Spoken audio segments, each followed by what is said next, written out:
উত্তর পশ্চিম বঙ্গোপসাগর এবং তার আশপাশের এলাকায় অবস্থানরত লঘুচাপটি এখন আরও ঘনীভূত হতে পারে বলে জানিয়েছে আবহাওয়া অধিদপ্তর। ফলে দেশের উপকূলীয় ও পাহাড়ি এলাকাগুলোতে সতর্কতা জারি করা হয়েছে।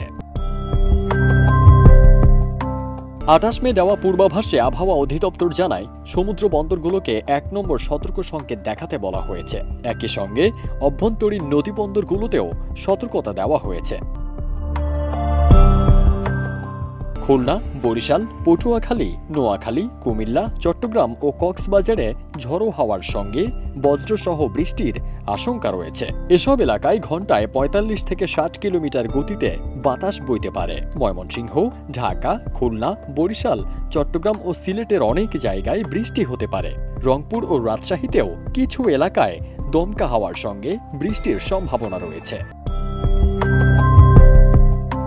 ২৯ থেকে ৩১ মে পর্যন্ত দেশের বিভিন্ন অঞ্চলে ভারী থেকে খুবই ভারী বৃষ্টিপাতের পূর্বাভাস রয়েছে।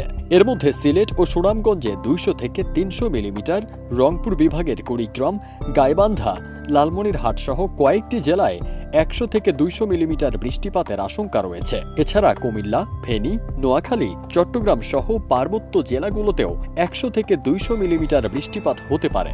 এতে স্থানীয় নদ নদীর পানি দ্রুত বেড়ে যাওয়ার সম্ভাবনা রয়েছে। আবহাওয়া অফিস জানিয়েছে, আগামী কয়েকদিন সারা দেশেই দিন ও রাতের তাপমাত্রা কিছুটা কমতে পারে। পাহাড়ি ও নিম্নাঞ্চলে বসবাসকারীদের সাবধান থাকার পরামর্শ দিয়েছে আবহাওয়া অধিদপ্তর। ফারদিন সানি, দেশ রূপান্তর।